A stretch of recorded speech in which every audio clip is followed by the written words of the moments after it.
Mi madre exigió que le entregara mi casa a mi hermana y su familia en plena cena familiar. Es tu deber, dásela.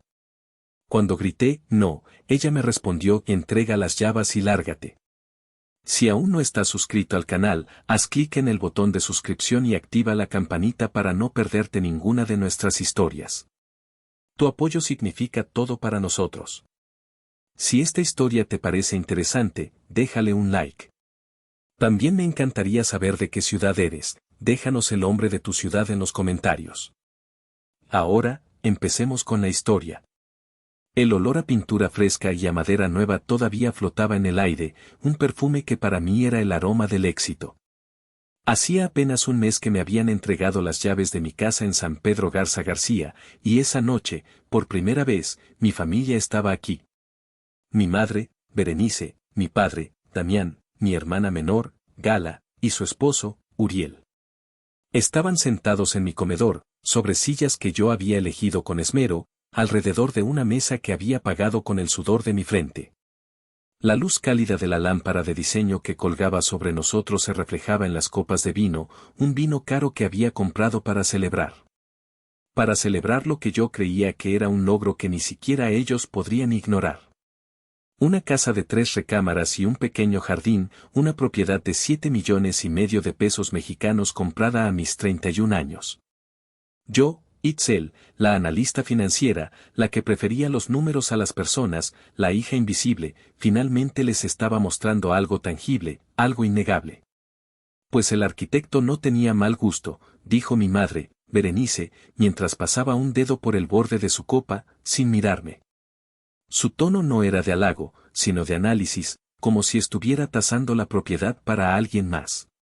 Mi padre, Damián, asintió en silencio, su método predilecto para evitar conflictos. Siempre del lado de mi madre, no por convicción, sino por comodidad. Gala, 2 años menor que yo, se levantó y caminó por la estancia con Uriel pisándole los talones. Llevaba un vestido demasiado caro para una cena informal, uno que seguramente había pagado mi padre. Definitivamente tiraría esa pared, dijo en voz alta, señalando el muro que separaba la sala del comedor. Crearía un espacio más abierto, más instagrameable. Uriel, su sombra perpetua, asintió con entusiasmo. Sí, mi amor. Y aquí pondríamos una barra de mármol. Para las fiestas. Escuchaba sus palabras y sentía una punzada fría en el estómago. No estaban visitando mi casa. La estaban invadiendo. La cena transcurrió en una bruma de tensión. La conversación giró, como siempre, en torno a Gala. Sus planes para su canal de estilo de vida, sus quejas sobre lo pequeño que era su departamento rentado, su necesidad de un espacio creativo. Yo intenté hablar de un proyecto importante que había liderado en el trabajo, un fondo de inversión que había generado rendimientos récord. Los derivados bursátiles son fascinantes, mamá. Logramos una estrategia que... Itzel, por favor, me interrumpió Berenice, con una mueca de aburrimiento. ¿A quién le importan esas cosas de hombres? Gala nos estaba contando que una marca de maquillaje quiere colaborar con ella. La conversación volvió a mi hermana. Yo me quedé en silencio, apretando con mi pulgar la yema de mi dedo índice por debajo de la mesa. Era un viejo truco, un ancla física para no dejar que la frustración se desbordara. En mi cabeza, abrí mi libro mayor mental, una costumbre que había desarrollado desde niña para procesar el desequilibrio emocional de mi familia. En la columna de debe, anoté, un logro profesional de alto impacto, ignorado. En la de haber, escribí, una posible colaboración de maquillaje, no confirmada, celebrada. El balance, como siempre, estaba en números rojos para mí. Cuando terminamos el postre, mi madre dejó su taza de café sobre la mesa con un golpe seco. El sonido pareció una orden. Bueno, dijo, juntando las manos. Su mirada se posó en mí, fría y calculadora. Itzel, tu padre y yo hemos estado hablando, y hemos tomado una decisión. Sentí que el aire se volvía denso. Mi padre desvió la mirada hacia su plato vacío. Gala y Uriel intercambiaron una sonrisita cómplice. Hemos decidido que es momento de que actúes como la hermana mayor que eres, continuó Berenice, su voz adquiriendo un filo autoritario. Le vas a dar esta casa a Gala y a Uriel. Ellos la necesitan para su futura familia, para su proyecto de vida. Tú estás sola, trabajas todo el día. No te hace falta tanto espacio. Es lo correcto. El silencio que siguió fue absoluto. Solo se oía el zumbido del refrigerador. Parpadeé, segura de haber oído mal. Miré a mi padre, buscando una negación, una pizca de cordura. Pero él seguía examinando la porcelana de su plato como si contuviera los secretos del universo. ¿Qué? Logré susurrar. La palabra se sintió extraña en mis labios, un sonido hueco en la habitación que yo había llenado con mis sueños. Mi madre suspiró, como si mi pregunta fuera una estupidez monumental. ¿Lo que oíste? Es una decisión tomada. La cara de mi madre, tan serena y convencida al dictar mi sentencia, desató un torrente de imágenes en mi mente. De repente, ya no estaba en mi comedor de diseño en 2025. Estaba de vuelta en el 2009, con 15 años y el cabello recogido en una coleta tirante. Sostenía en mis manos un trofeo de acrílico pesado, grabado con las palabras primer lugar, Olimpiada Nacional de Matemáticas. Me había pasado 6 meses estudiando hasta la madrugada, resolviendo problemas que a mis compañeros les parecían jeroglíficos. Corrí a casa, con el corazón latiendo tan fuerte que creía que se me saldría del pecho. Encontré a mi madre en la sala, admirando un vestido de tul rosa colgado de una percha. Era el vestido para la fiesta de 15 años de Gala. Mamá, mira, exclamé, levantando el trofeo. Gané. Gané el nacional. Berenice me dedicó una mirada fugaz, una milésima de segundo de contacto visual. Qué bien, hija, dijo, y su atención volvió inmediatamente al vestido. Gala, ven a probarte esto. Creo que necesita un pequeño ajuste en la cintura. No queremos que te veas ancha. Gala entró, radiante, y el mundo se detuvo para mi madre. Yo me quedé allí, de pie en medio de la sala, sosteniendo mi trofeo mientras ellas hablaban de lentejuelas y cancán. El trofeo, que momentos antes se sentía como la validación de todo mi esfuerzo, de repente se volvió frío y pesado, un pedazo de plástico sin sentido.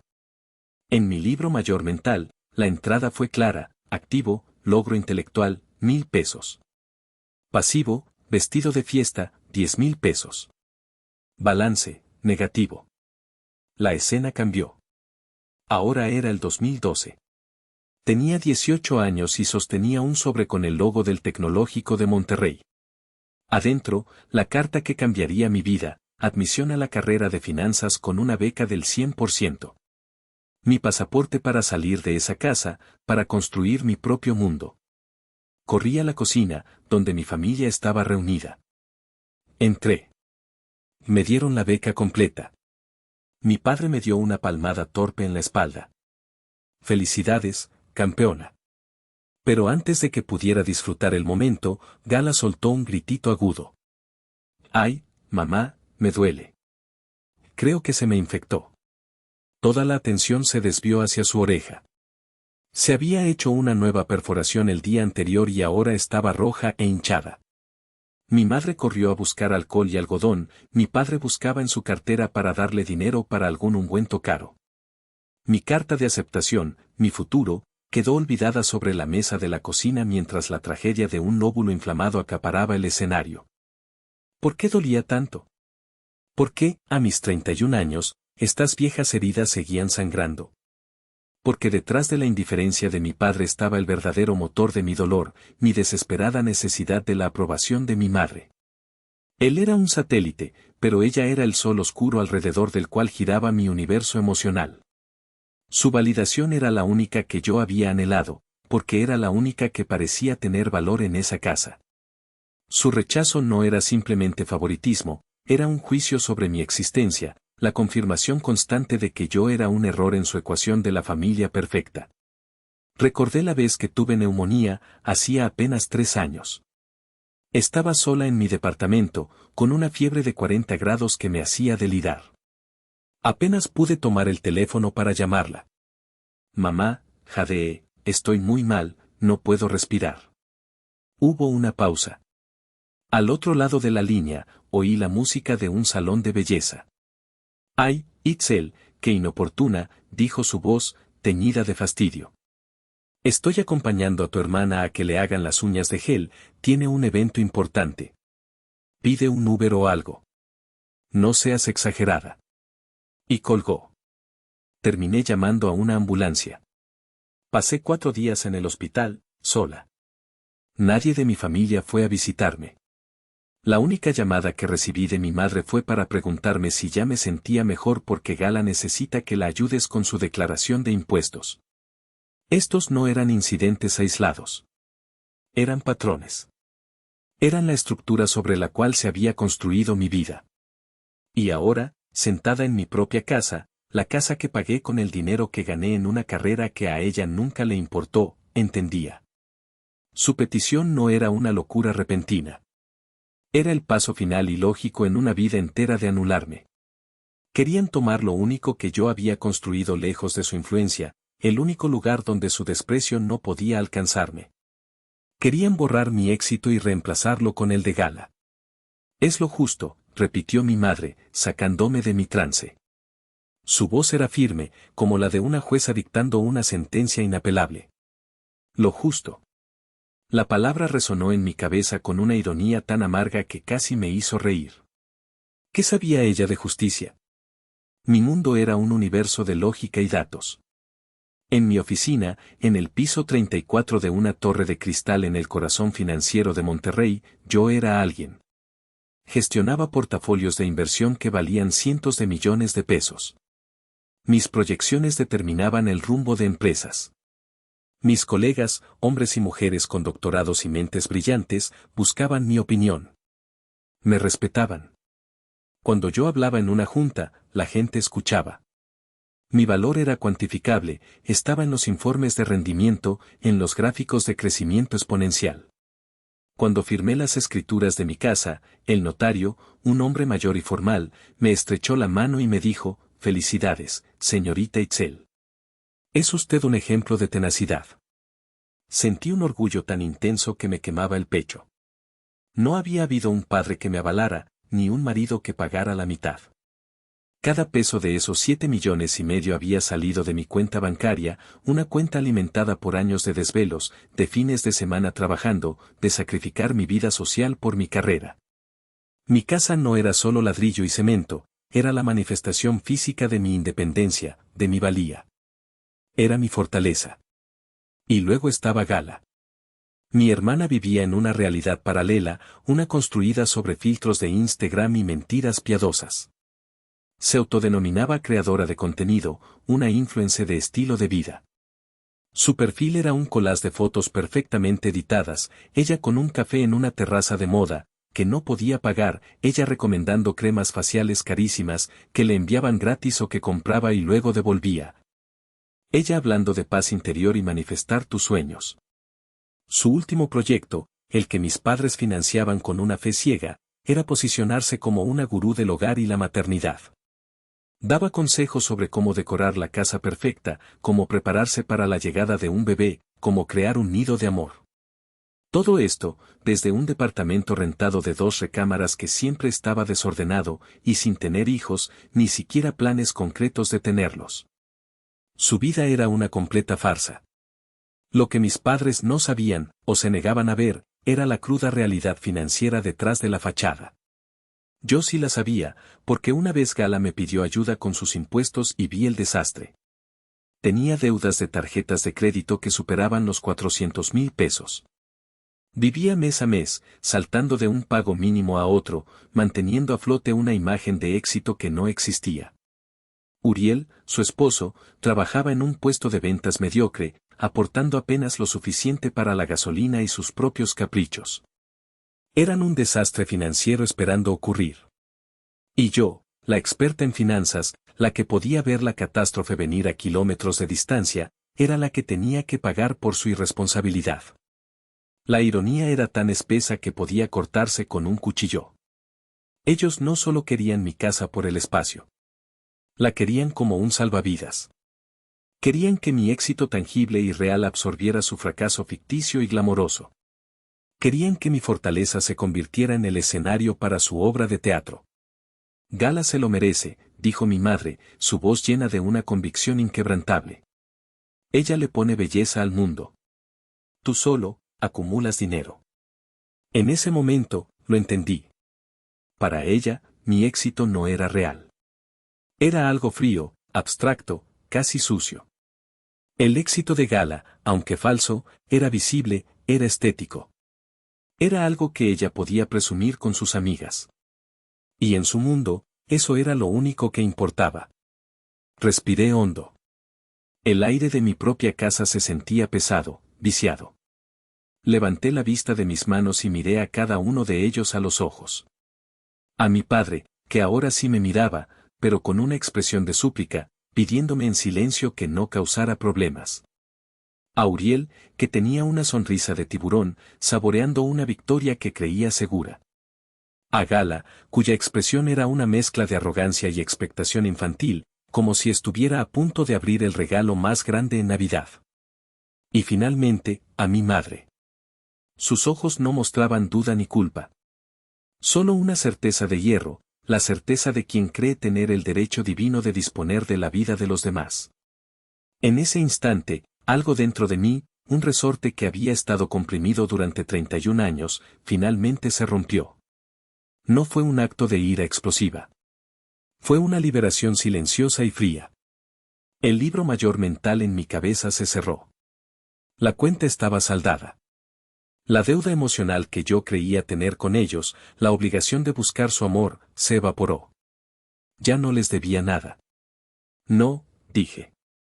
La palabra fue apenas un susurro, pero resonó en el silencio del comedor como un disparo. Gala parpadeó, confundida. ¿Qué? Levanté la voz, ahora clara y firme, sin un ápice de duda. He dicho que no. No voy a darles mi casa. No se la voy a dar a nadie. Esta casa es mía. Punto final. El cambio en la atmósfera fue instantáneo. La arrogancia en el rostro de Gala se transformó en incredulidad y luego en un puchero de indignación. Uriel borró su sonrisa. Mi padre se encogió en su silla, como si quisiera desaparecer. Pero fue mi madre la que explotó. Se puso de pie de un salto, tirando su silla hacia atrás con un ruido estrepitoso. Su rostro, normalmente controlado y maquillado a la perfección, se congestionó de furia. ¿Qué acabas de decir, siseó, inclinándose sobre la mesa? Sus nudillos estaban blancos de tanto apretar el puño. He dicho que no, repetí, mirándola directamente a los ojos, sin pestañear. Y no voy a cambiar de opinión. Insolente. Malagradecida, gritó, su voz subiendo de volumen con cada palabra. ¿Después de todo lo que hemos hecho por ti? ¿Así es como nos pagas? Siempre has sido una egoísta, pensando solo en ti y en tu estúpido dinero. Todo lo que han hecho por mí, respondí, y una risa seca, sin alegría, escapó de mis labios. ¿Te refieres a ignorar cada logro que he tenido? ¿A hacerme sentir como una extraña en mi propia familia? ¿O a dejarme sola en el hospital con neumonía? ¿A eso te refieres? Cada pregunta era una bala. Vi el impacto en su rostro, un destello de sorpresa al ver que yo recordaba, que yo llevaba la cuenta. No te atrevas a hablarme en ese tono, chilló. Somos tus padres. Nos debes respeto y obediencia. El respeto se gana, mamá. Y ustedes perdieron el mío hace mucho tiempo. Mi padre finalmente habló, su voz temblorosa. Itzel, hija, por favor. No hagas esto más difícil. Piensa en tu hermana. He pensado en mi hermana toda mi vida, contesté, sin apartar la mirada de mi madre. He vivido a su sombra, he visto cómo le daban todo lo que a mí me negaban. Se acabó. A partir de ahora, voy a pensar en mí. Fue entonces cuando la furia de mi madre alcanzó su punto álgido. Su rostro era una máscara de odio puro. Apuntó con un dedo tembloroso hacia la puerta de entrada, la puerta que yo había elegido, la puerta de mi casa. No me importa lo que pienses, bramó, su voz llenando cada rincón de la habitación. Esta conversación se acabó. Entrega las llaves y lárgate. La frase quedó suspendida en el aire, tan absurda, tan monstruosa, que por un segundo creí estar en una pesadilla. Querían que me fuera. Querían echarme de mi propio hogar para instalar a su hija predilecta en mi lugar.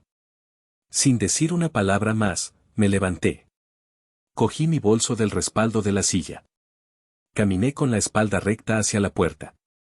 Mi mano temblaba ligeramente al girar el pomo. A donde sea que vayas, espero que te pudras sola, egoísta, fue lo último que oí gritar a mi madre antes de cerrar la puerta detrás de mí, dejando a mi familia dentro de mi casa, en la oscuridad que ellos mismos habían creado. Los días que siguieron a esa noche fueron un descenso a una nueva clase de infierno, uno más sutil pero igual de agotador. Mi madre, experta estratega de la manipulación emocional, no tardó en lanzar su contraofensiva. Su arma no era la confrontación directa, sino una campaña de desprestigio perfectamente orquestada. El primer disparo vino de mi tía Georgina, la hermana menor de mi padre y la más devota seguidora de mi madre. Me llamó un martes por la tarde, justo cuando salía de una reunión importante. Itzel, soy tu tía, dijo, su voz cargada de una decepción teatral. Tu mamá me llamó. Está destrozada. No puedo creer lo que le estás haciendo. ¿Cómo puedes ser tan cruel? ¿Tan fría? Echar a tu propia familia a la calle, bueno, no literalmente, pero es casi lo mismo. Esa casa es demasiado grande para ti, y tu hermana lo necesita. Una hija debe honrar a sus padres. La Biblia lo dice.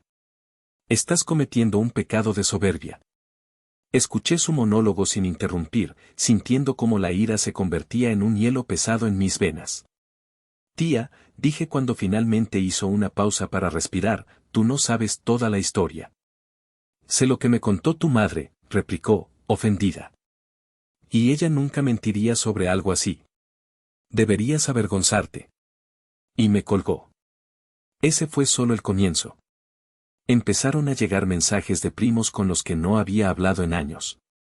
Oye, Itzel, supe lo de la casa. Qué mala onda con tus papás. Itzel, la familia es primero, no seas así. Espero que recapacites, por el bien de todos. Cada mensaje era una pequeña aguja envenenada. Mi madre les había contado una versión cuidadosamente editada de la historia, la de la hija rica y egoísta que le negaba un techo digno a su hermana necesitada, haciendo sufrir a sus pobres padres en el proceso. Me pintó como la villana, y ellos, los monos voladores como los llamaría un psicólogo, se tragaron el cuento sin dudarlo. La presión era constante, un goteo incesante diseñado para erosionar mi resolución. Pero el golpe maestro de mi madre fue usar a mi padre. Él me llamó un viernes por la noche. Su voz sonaba cansada, derrotada. Hija, comenzó, tu madre no está bien. No come, no duerme. Solo llora. Dice que ha fracasado como madre. Esto la está matando, Itzel. Sentí una punzada de la vieja culpa, el reflejo condicionado de toda una vida. ¿Y qué quieres que haga, papá? ¿Que les regale mi casa para que ella se sienta mejor? No es un regalo, es un préstamo a largo plazo.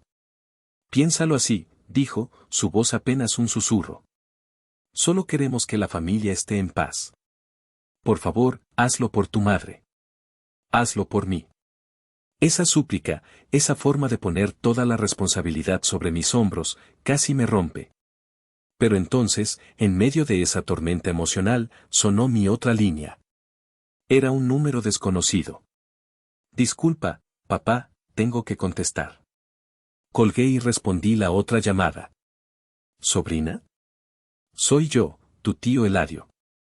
La voz de mi tío Eladio, el hermano mayor de mi madre, fue como un ancla en medio de la tempestad. Él era ingeniero, un hombre pragmático y directo que siempre se había mantenido al margen de los dramas familiares. Tío, qué sorpresa, dije, aliviada de escuchar una voz que no estaba cargada de acusaciones. Voy a ser breve, Itzel, dijo, su tono era grave. Tu madre y tu tía Georgina me han estado llamando. Llámese el cuento de la hija malvada. No les creas ni una palabra. Haces bien en mantenerte firme. Hizo una pausa, y cuando volvió a hablar, su voz era más baja. Pero te llamo por otra cosa. Hay algo que no sabes. La razón por la que están tan desesperados. Esperé, conteniendo la respiración. Tu madre, continuó, le dio a Damián todos sus ahorros, el dinero de su jubilación, y además pidieron un préstamo fuerte a su nombre. Todo para invertírselo al negocio de Gala, a esa tontería de ser famosa en Internet. Y la niña, como era de esperarse, lo ha perdido todo. Están hasta el cuello de deudas, sobrina. Ahogados. No solo quieren tu casa para Gala. La quieren para salvar su propio pellejo. Quieren que tú pagues por sus errores. El teléfono se sintió pesado en mi mano.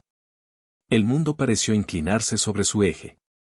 La verdad, cruda y brutal, cayó sobre mí con el peso de una losa de concreto. Colgué el teléfono con mi tío Eladio y me quedé mirando la pared de mi sala. La luz de la luna entraba por el ventanal, dibujando patrones plateados en el suelo de madera. Por primera vez desde que me había mudado, mi casa no se sentía como un santuario. Se sentía como un objetivo.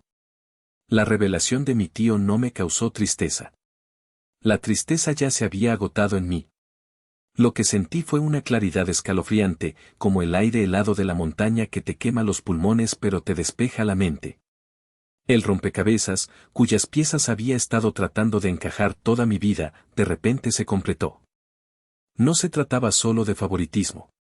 No era solo que quisieran más a Gala que a mí. Era mucho más profundo y retorcido. Era una cuestión de utilidad. Gala era su proyecto de vanidad, su inversión emocional, su segunda oportunidad de tener la vida glamorosa que mi madre siempre quiso. Yo, en cambio, era su plan de contingencia, su red de seguridad financiera. La hija responsable, la que acumulaba dinero aburrido, estaba allí para limpiar el desastre cuando el proyecto de vanidad fracasara. Me habían criado no como a una hija, sino como a un activo.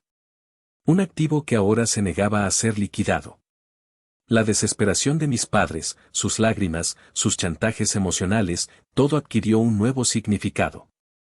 No lloraban por una familia rota, lloraban por un plan de rescate fallido. Su dolor no era por mi falta de amor, sino por mi falta de sumisión. Me querían de rodillas, no por una cuestión de jerarquía familiar, sino porque desde esa posición era más fácil abrir mi cartera. Esa noche no dormí. Me senté en el sofá de mi sala a oscuras, y por primera vez, lloré. Pero no eran lágrimas de dolor o de autocompasión. Eran lágrimas de rabia. Una rabia fría, lúcida, que me recorrió el cuerpo y quemó los últimos vestigios de culpa y de anhelo infantil. Lloré por la niña que se esforzó tanto por unas migajas de afecto. Lloré por la adolescente que creyó que un trofeo podría comprarle un bien hecho. Lloré por la joven que pensó que una beca universitaria finalmente la haría visible. Y cuando las lágrimas se secaron, al amanecer, una nueva mujer se levantó de ese sofá. La Itzel que buscaba la aprobación de su madre había muerto esa noche. En su lugar, había nacido una estratega. Si ellos iban a tratar esto como una guerra, yo iba a usar las armas que mejor conocía, la lógica, la previsión y la tecnología. A primera hora de la mañana del sábado, llamé a un colega del trabajo cuyo hermano tenía una empresa de seguridad de alta gama. Necesito lo mejor que tengas, le dije, mi voz firme. Cámaras 4K con visión nocturna, grabación de audio de alta fidelidad, sensores de movimiento. Quiero cubrir cada centímetro del perímetro de mi propiedad. Y lo necesito instalado hoy mismo. Esa misma tarde, un equipo de técnicos discretos y eficientes convirtió mi casa en una fortaleza. Instalaron cámaras domo casi invisibles bajo los aleros del techo, en la entrada principal, en el patio trasero, y apuntando directamente a la puerta de servicio. Todas conectadas a un sistema de grabación en la nube, accesible desde mi teléfono en tiempo real. Mientras los veía trabajar, contacté a una de las mejores abogadas de la ciudad, la licenciada Varela, una mujer conocida por su dureza y su brillantez en litigios civiles. Le expliqué la situación en una llamada breve y concisa. Documenta todo, Itzel, me aconsejó, su voz era puro acero. Cada llamada, cada mensaje. Guárdalo todo. No respondas a sus provocaciones.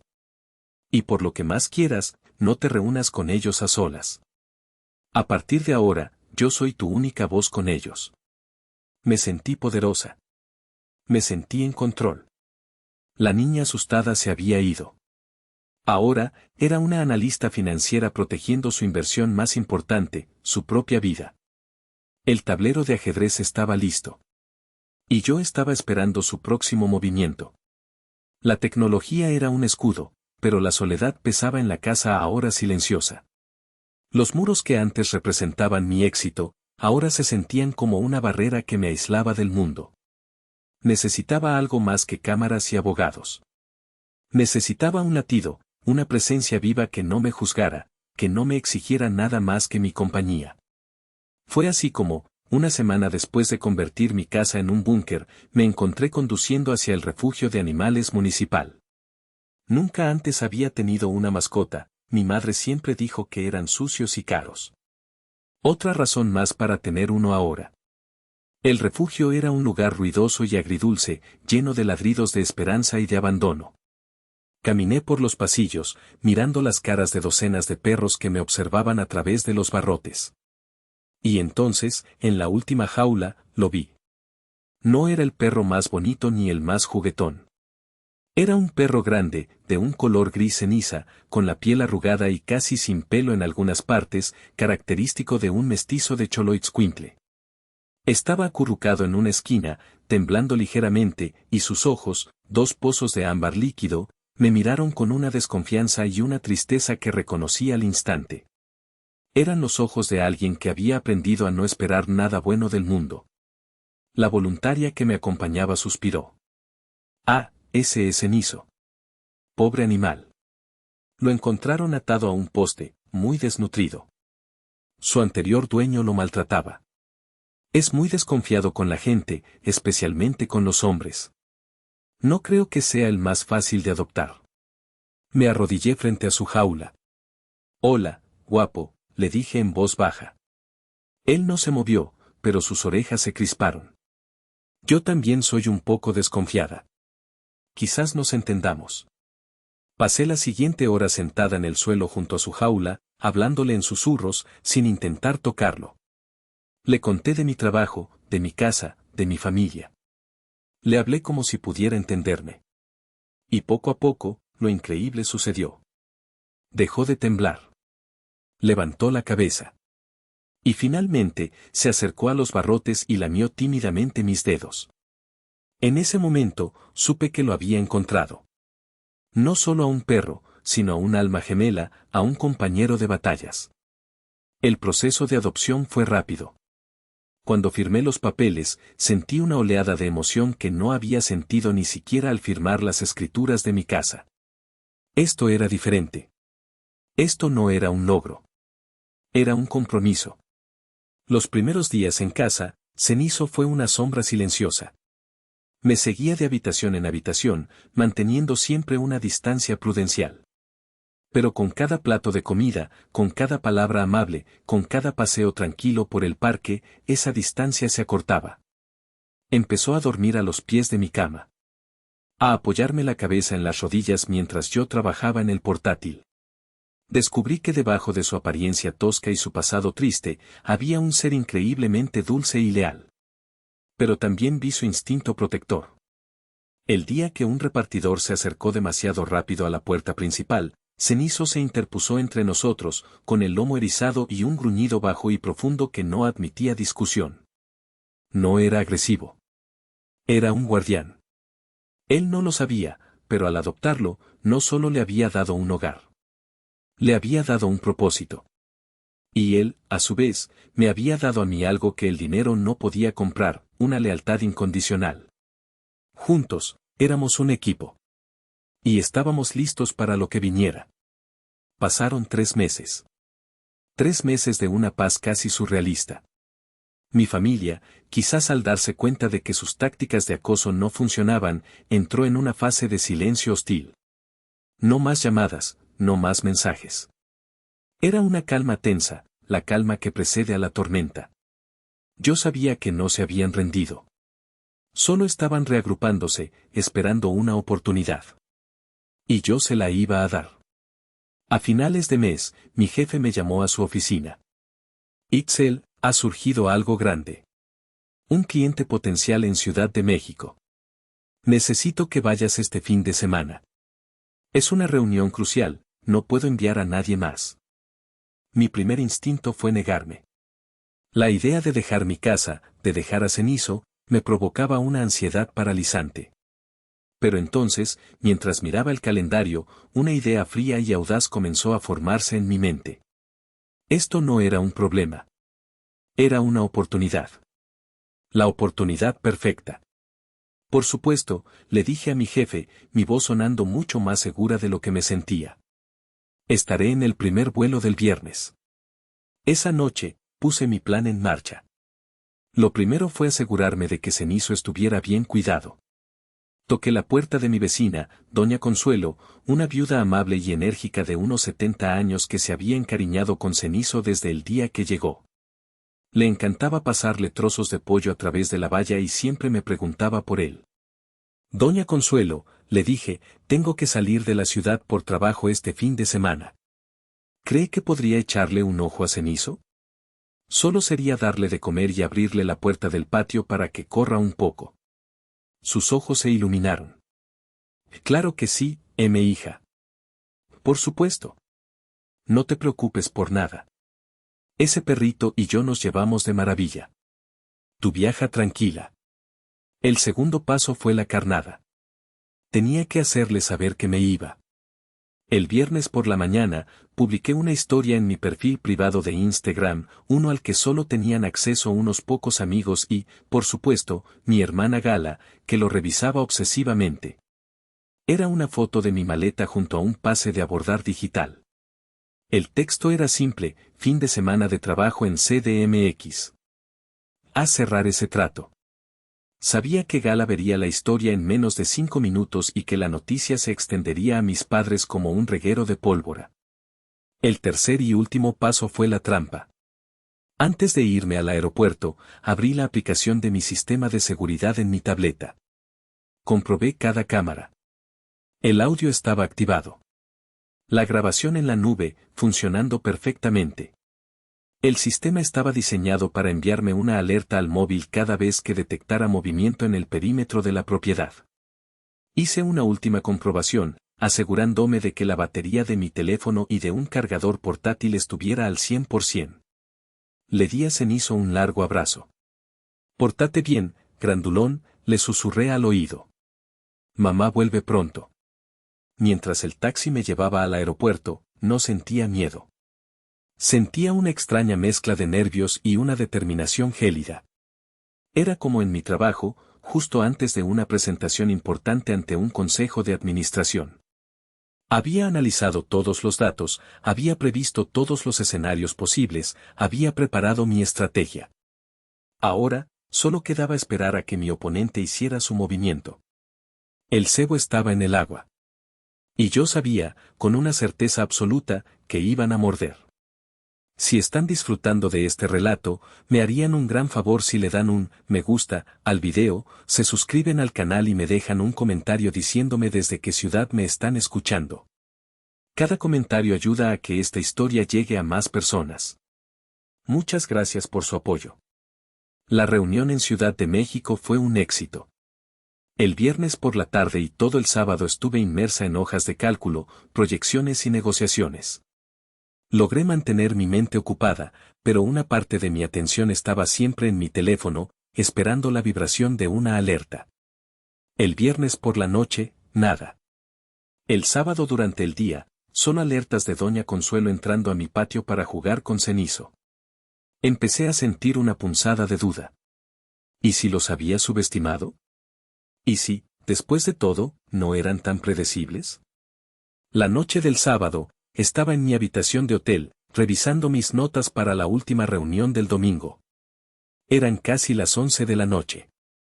Mi teléfono, que había estado en silencio sobre la mesita de noche, de repente vibró con una notificación de la aplicación de seguridad, movimiento detectado en el patio trasero. El corazón me dio un vuelco. Abrí la aplicación a toda prisa, con los dedos temblorosos. La pantalla mostró la transmisión en vivo de la cámara que apuntaba al jardín. La calidad era increíblemente nítida, incluso en la oscuridad, gracias a la visión nocturna. Al principio, no vi nada. Solo el césped, los rosales de mi madre y la casita de perro de cenizo. Pero entonces, dos figuras sigilosas emergieron de las sombras cerca de la valla que daba a la calle trasera, una zona con poca luz.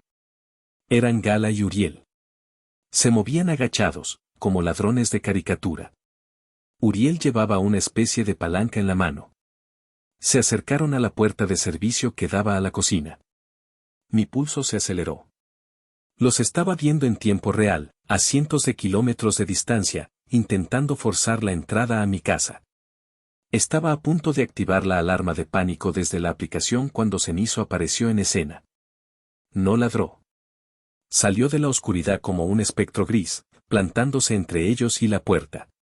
Su lomo se erizó y emitió un gruñido bajo y gutural, un sonido que vibraba con advertencia pura. Gala y Uriel se congelaron, sorprendidos. Pude ver sus rostros en la pantalla. La arrogancia de Gala había sido reemplazada por el miedo. Vi cómo Gala le susurraba algo a Uriel. Él vaciló, pero ella le dio un empujón. Entonces, mi teléfono empezó a sonar. Era Doña Consuelo. Un terror helado me recorrió. Si ella salía a ver qué pasaba, podría salir herida. Contesté al instante. Doña Consuelo, no salga de su casa. Quédese adentro, le dije, mi voz urgente. Pero su voz al otro lado era un torbellino de pánico.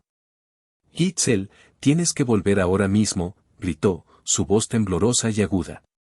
Y hay un escándalo aquí afuera. Cenizo. Cenizo mordió a un hombre. Dice que es tu cuñado. Él gritaba y la mujer que lo acompañaba chillaba como una loca. La policía viene para acá. Y llamaron a emergencias. Colgué el teléfono, mi mente corriendo a 1000 por hora. ¿Qué había pasado en los pocos segundos que tardé en contestar? Retrocedí la grabación en la nube. Y entonces lo vi. Vi la cobardía y la crueldad en toda su magnitud. Vi a mi hermana darle una orden a su esposo. Vi a Uriel, después de un momento de vacilación, darle una patada brutal a Cenizo en las costillas. El perro soltó un aullido de dolor y sorpresa, y en un acto reflejo de autodefensa, se lanzó y mordió la pierna que lo había agredido. No fue un ataque salvaje. Fue una mordida rápida, una reacción. Uriel gritó, más por sorpresa que por dolor, y Gala empezó a chillar a pleno pulmón, un sonido calculado para alertar a todo el vecindario. Inmediatamente, se dieron la vuelta y huyeron cojeando y gritando hacia la calle principal, dejando a Cenizo solo en el patio, confundido y adolorido. Todo había sido una trampa. Pero no la mía. La de ellos. Señorita, ¿necesita algo?, preguntó el servicio de habitaciones, que debió oír mis jadeos. No, gracias, respondí, mi voz era un hilo. Solo necesito reservar el primer vuelo de vuelta a Monterrey. Inmediatamente.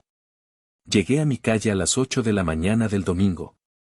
El sol apenas comenzaba a calentar el asfalto. La escena era aún peor de lo que había imaginado. No una, sino 2 patrullas de la policía municipal estaban estacionadas frente a mi casa. Junto a ellas, la camioneta de mis padres. Y, para completar el cuadro, una furgoneta blanca con el logo del Departamento de Control Animal. Mi padre estaba hablando con un oficial, con una expresión de profunda preocupación en el rostro. Mi madre estaba consolando a Gala, que sollozaba aparatosamente en sus brazos. Uriel estaba sentado en la defensa de la camioneta, con un vendaje voluminoso y manchado de sangre en la pantorrilla, rodeado por otros 2 policías que tomaban su declaración. Era una producción digna de una telenovela. Me bajé del taxi y caminé hacia ellos. El aire estaba cargado de una hostilidad casi tangible. En cuanto Gala me vio, su llanto se convirtió en un grito de acusación. Ahí está, chilló, señalándome con un dedo tembloroso. La dueña de esa bestia asesina. Todos los ojos se volvieron hacia mí. Me acerqué con calma, manteniendo mi expresión neutra. Un oficial, un hombre mayor con un bigote canoso y cara de pocos amigos, se interpuso en mi camino. ¿Es usted Itzel, la propietaria de esta casa?, preguntó, su tono era puramente oficial. Sí, soy yo, respondí. Señorita, hemos recibido una denuncia grave. Su perro, sin provocación alguna, atacó al señor Uriel aquí presente, causándole una herida que requirió varias suturas. Según los testigos, dijo, señalando a mi familia, el animal saltó la valla y lo atacó en la vía pública. Mentira. Una mentira descarada y calculada. Pero mantuve la calma. Eso es imposible, oficial, dije, mi voz era firme. Mi perro estaba dentro de mi propiedad. Y conozco a mi perro. Jamás atacaría sin una buena razón. ¿Razón? ¿Qué razón necesita un monstruo como ese?, gritó Uriel desde la camioneta. Casi me arranca la pierna. Y ese animal debe ser sacrificado antes de que mate a un niño. En ese momento, 2 empleados de control animal salieron de mi patio trasero. Traían a Cenizo sujeto con una larga pértiga de metal con un lazo en el extremo. Mi perro no se resistía. Caminaba con la cabeza gacha, cojeando ligeramente de la pata trasera donde Uriel lo había pateado. Cuando me vio, sus ojos se llenaron de una confusión tan profunda, de un dolor tan humano, que sentí que el corazón se me partía en 2. Intentó tirar hacia mí, pero el lazo lo detuvo. Señorita, debido a la gravedad de la denuncia, tenemos que llevar al perro a nuestras instalaciones para un periodo de observación de 10 días, explicó uno de los empleados con tono monótono. Se evaluará su comportamiento. Si se le considera un peligro, el protocolo indica. No terminó la frase. No hacía falta. Vi cómo lo subían a la furgoneta. Antes de cerrar las puertas, nuestros ojos se encontraron por última vez. Y en esa mirada, le hice una promesa silenciosa, voy a sacarte de ahí. Lo juro. Mientras la furgoneta se alejaba, mi madre se acercó a mí. Su rostro era una máscara de falsa compasión, pero sus ojos brillaban con un triunfo malévolo. Se inclinó y me susurró al oído, su aliento olía a café y a veneno. ¡Qué tragedia, verdad, Itzel! Todo esto se pudo haber evitado. Es una lástima que tu pobre perrito tenga que pagar por tu egoísmo. Hizo una pausa, saboreando el momento. Pero, ¿sabes qué? Aún no es demasiado tarde, continuó, su voz era un silbido seductor. Mi oferta sigue en pie. Entréganos las escrituras de la casa hoy mismo, y Uriel retirará los cargos inmediatamente. El perrito volverá a casa como si nada hubiera pasado. Si no, bueno, ya sabes lo que pasa con los perros agresivos. A veces, tienen accidentes en la perrera. Me quedé helada. No era solo un chantaje. Era una amenaza de muerte. Se enderezó y me dio una palmadita en el brazo, como si acabara de compartir un secreto de cocina. Piénsalo, querida. Tienes hasta mañana por la mañana para decidir. Se dio la vuelta y se reunió con el resto de su clan. Los vi subirse a su camioneta y marcharse, con las sonrisas de victoria apenas disimuladas. Los oficiales me dieron una última advertencia y también se fueron. Me quedé sola en la acera, frente a mi casa vacía y silenciosa. Me dejaron allí, creyendo que me habían acorralado, que me habían quebrado. Dejaron que me hundiera en la desesperación. Pero no estaba desesperada. Estaba furiosa. Y tenía unas bajo la manga que ellos ni siquiera sabían que existía. Entré a mi casa, cerré la puerta y corrí a mi estudio. Encendí mi tableta, abrí la aplicación de seguridad y seleccioné la grabación de la noche anterior. Y entonces, sonreí. Porque la película de terror que ellos habían producido, yo la tenía en alta definición. Y estaba a punto de organizar una proyección privada. La mañana del lunes, el aire estaba cargado de una electricidad expectante. No esperé a que se cumpliera el plazo de mi madre.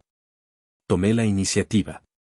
A las 9 en punto, le envié un mensaje de texto.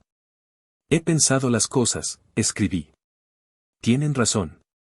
Vengan a la casa a las 10 para que hablemos y les entregue las llaves. Traigan a un notario si quieren. La respuesta de mi madre fue casi instantánea. Sabía que entrarías en razón. Estaremos allí a las 10 en punto. Sin notarios. Arreglaremos esto en familia. En familia. La frase me provocó una náusea helada. Pasé la siguiente hora preparando el escenario. No con papeles ni abogados. Preparé el sistema de cine en casa de mi sala. Conecté mi tableta a la televisión de 75 pulgadas. Puse el archivo de video en cola, listo para ser reproducido con un solo toque. Llegaron a las 10:02, una tardanza calculada para demostrar quién tenía el control. Entraron como conquistadores. Mi padre, con la mirada baja, como siempre. Uriel, cojeando de manera exagerada, apoyándose en Gala como un mártir de guerra. Y mi madre, Berenice, con una sonrisa de suficiencia tan grande que apenas le cabía en la cara. Me alegra ver que finalmente has entendido cuál es tu lugar, Itzel, dijo mi madre a modo de saludo. Ignoré su comentario. Por favor, siéntense, dije, mi voz era tranquila, casi amable. Señalé los sofás de la sala. Ellos intercambiaron miradas, sorprendidos por mi calma. Pero su arrogancia era mayor que su curiosidad. Se sentaron. Gala inmediatamente empezó a criticar la decoración. Este sofá de cuero es horrible. Tendremos que cambiarlo por uno de tela, más acogedor, dijo, pasando una mano con desdén por el reposabrazos. Y esa lámpara de pie, ¿quién usa lámparas de pie? Necesitamos luces empotradas. Dejé que continuara, que se sintiera dueña y señora. Dejé que se hundiera más en su propia fantasía. Cuando pareció quedarse sin cosas que criticar, carraspeé. Antes de hablar de las llaves, dije, captando su atención. Hay algo que quiero que vean. Una pequeña película casera. Cogí el control remoto de la televisión. ¿Una película? No tenemos tiempo para tus tonterías, Itzel, espetó mi madre, impaciente. Oh, créeme, respondí, mirándola directamente a los ojos. Para esta, querrán tener todo el tiempo del mundo. Y presioné play. La pantalla cobró vida. Al principio, solo mostraba mi patio trasero en la granulada visión nocturna. Ellos me miraron, confundidos. Pero entonces, dos figuras aparecieron en la pantalla. Sus propias figuras.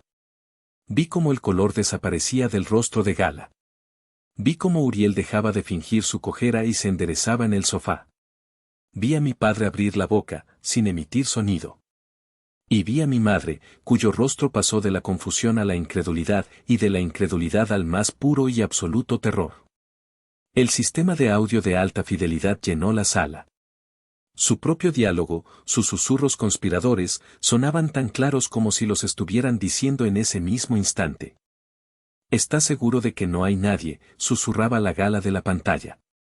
Tranquila, la nerd está a 1000 kilómetros de aquí, respondía Uriel. Y entonces, llegó el momento culminante. La voz de mi hermana, nítida y llena de veneno, dio la orden que sellaría su destino. Guri, patéalo en el costado, que se asuste. Que te muerda un poco para que sea creíble. Con la demanda, o nos da la casa o nos da una buena lana. La sala quedó en un silencio sepulcral, roto solo por el sonido de la pantalla, el golpe sordo de la patada de Uriel, el quejido de dolor de Cenizo, el grito fingido de Uriel y los chillidos de telenovela de Gala. Cuando el video terminó y la pantalla se quedó en negro, nadie se movió. Estaban congelados, atrapados en la evidencia irrefutable de su propia maldad. Gala fue la primera en reaccionar. Eso es un montaje, balbuceó, sus ojos yendo y viniendo de la pantalla a mi rostro. Es un video falso. Nos tendiste una trampa. No es un montaje, Gala, dije, mi voz era un témpano de hielo. Es una grabación de alta definición. Y tienes razón en una cosa. Les tendí una trampa. Pero solo porque sabía que vendrían a cazar. El rostro de mi madre era una máscara de furia y pánico. Se levantó de un salto, su compostura finalmente rota en 1000 pedazos. Apaga eso. Bórralo ahora mismo, me ordenó, señalando la pantalla oscura. Es un poco tarde para eso, mamá, respondí con calma. El archivo original está seguro en varios servidores en la nube. Y he enviado copias a algunas personas de confianza. Tú eres un monstruo, gritó, su voz temblaba. Grabar a tu propia familia. No, la corregí, levantándome yo también para enfrentarla.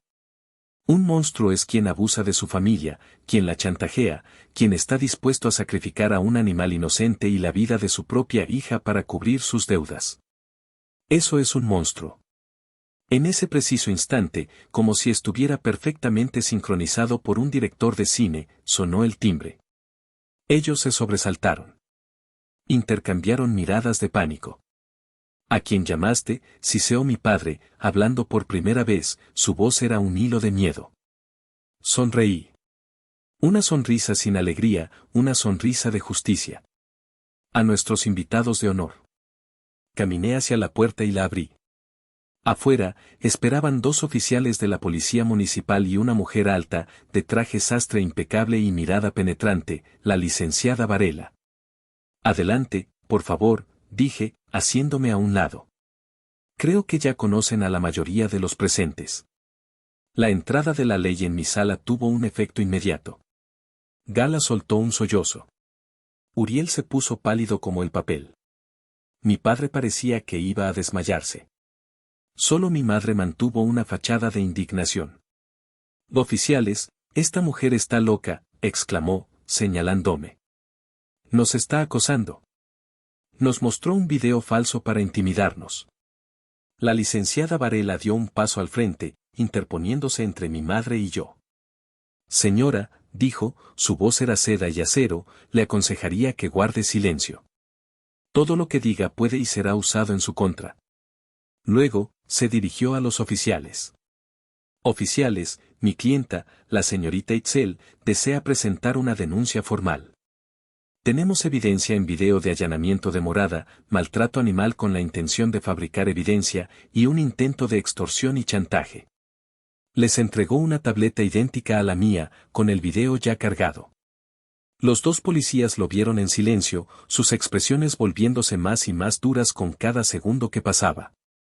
Cuando terminaron, uno de ellos se acercó a Gala y a Uriel. «Señor, señora, pónganse de pie, por favor. Están detenidos». El sonido de las esposas cerrándose alrededor de las muñecas de mi hermana y mi cuñado fue el sonido más satisfactorio que he oído en mi vida. Gala se derrumbó, llorando histéricamente. «No, por favor. Fue una broma. No queríamos hacerle daño a nadie». Mi madre corrió hacia mí, sus ojos llenos de una desesperación que ahora sí parecía real.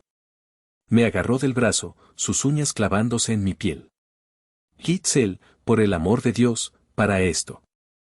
Retira los cargos. Es tu hermana. Somos tu familia». Me solté de su agarre con un movimiento brusco. La miré a los ojos, y por primera vez en mi vida, no vi a mi madre. Vi a una extraña. Una extraña peligrosa que había intentado destruirme. «La familia no hace esto», dije, mi voz era un susurro mortal. «Ustedes dejaron de ser mi familia cuando decidieron sacrificarme. Ahora, por favor, salgan de mi casa». «Oficial, ¿podría escoltar a estas 2 personas afuera?». Vi cómo se los llevaban. A Gala y Uriel, esposados. A mis padres, derrotados y humillados, siguiéndolos como sombras. Y mientras la puerta se cerraba, sentí un silencio profundo, una paz que no había sentido en 31 años. Estaba sola en mi casa. Y por primera vez, estaba libre. Esa misma tarde, con una orden judicial obtenida por la licenciada Varela, fui al centro de control animal. Ver a Cenizo salir de esa jaula, correr hacia mí y cubrirme la cara con lametones de alegría fue la verdadera victoria. Lo abracé fuerte, enterrando mi cara en su cuello. «Se acabó, amigo», le susurré. «Ya estamos a salvo». Los siguientes días fueron un torbellino de procedimientos legales. Gala y Uriel fueron procesados. Con la evidencia del video, su caso era indefendible. Pero fue durante la investigación preliminar que mi abogada descubrió algo que lo cambió todo, Algo que convirtió una historia de drama familiar en una de traición profunda y calculada. La licenciada Varela me llamó a su oficina. Tenía una expresión extraña en el rostro. Itzel, dijo, revisando las escrituras de tu propiedad y los antecedentes del registro público, encontré algo. ¿Sabías de dónde provenía originalmente ese terreno? Negué con la cabeza. Lo compré a una inmobiliaria. Antes era un lote baldío. Sí, dijo ella, pero antes de eso, perteneció a tu abuelo materno. Tuvo esa pequeña parcela durante décadas. Me mostró un documento. Era una copia del testamento de mi abuelo, fallecido hacía casi 10 años. Leí el párrafo que ella me señaló. Mi corazón se detuvo. En un anexo especial, escrito a mano, mi abuelo, un hombre callado al que yo adoraba, había dejado establecido que ese terreno específico, su pedacito de futuro, como lo llamaba, era exclusivamente para mí. Para mi nieta Itzel, decían sus palabras, porque su mente brillante es su herramienta, y sé que ella construirá algo grande sobre esta tierra. La albacea del testamento, la encargada de ejecutar su última voluntad, había sido mi madre. La verdad me golpeó con la fuerza de un puñetazo en el estómago. Mi madre no solo había ignorado la última voluntad de su propio padre. La había ocultado activamente durante una década. Me dejó comprar, con mi propio dinero, algo que ya era mío por derecho. Y luego, había intentado quitármelo, intentado robarme, por segunda vez, el último gesto de amor y de fe que alguien en esa familia había depositado en mí. Esa noche, hice algo que debía haber hecho mucho antes. Escribí un correo electrónico. La lista de destinatarios incluía a toda mi familia, tíos, tías, primos. Incluida la tía Georgina y mi querido tío Eladio. El asunto del correo era, la verdad sobre la casa de Itzel. En el cuerpo del mensaje, no puse ni una sola emoción. Solo hechos. Describí la petición inicial de mis padres. La campaña de acoso. El plan para incriminar a Cenizo. Y la revelación final sobre el testamento de mi abuelo. Adjunté 3 archivos.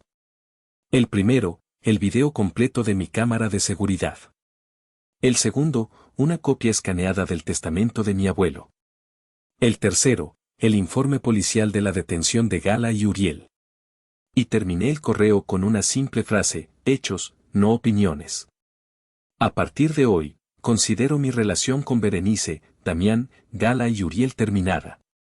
Les pido que respeten mi decisión. Y le di a enviar. La bomba de la verdad había sido lanzada. Y yo ya no tenía miedo de la explosión. La explosión, de hecho, fue silenciosa pero devastadora.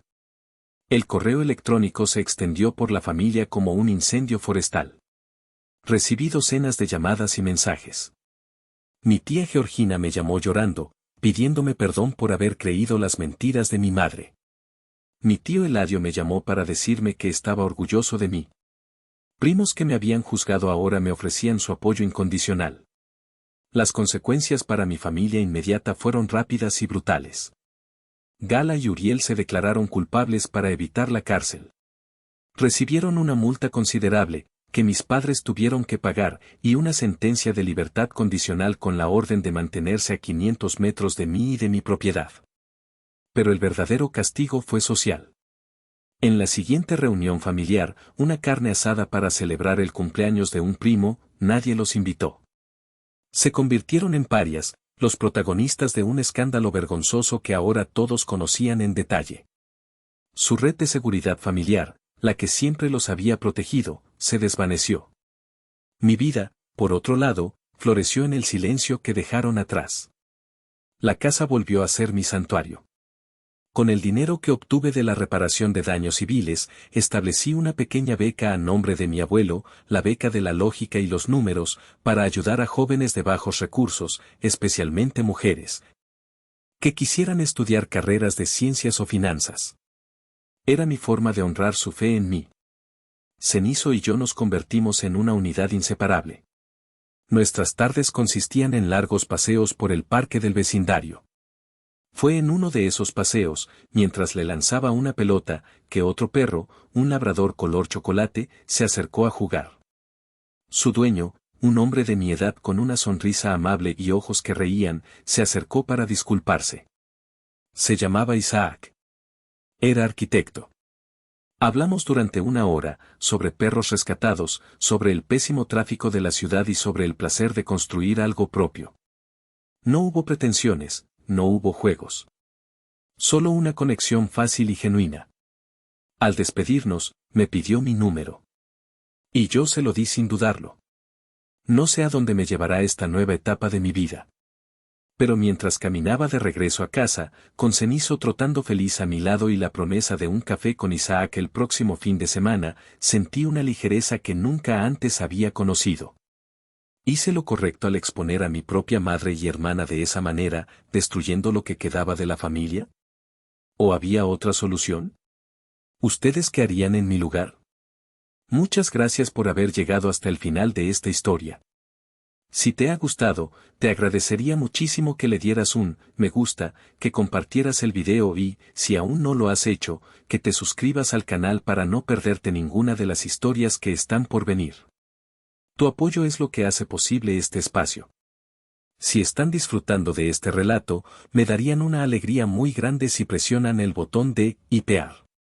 Su apoyo significa muchísimo para mí y me anima a seguir buscando historias para ustedes. Muchas gracias de corazón.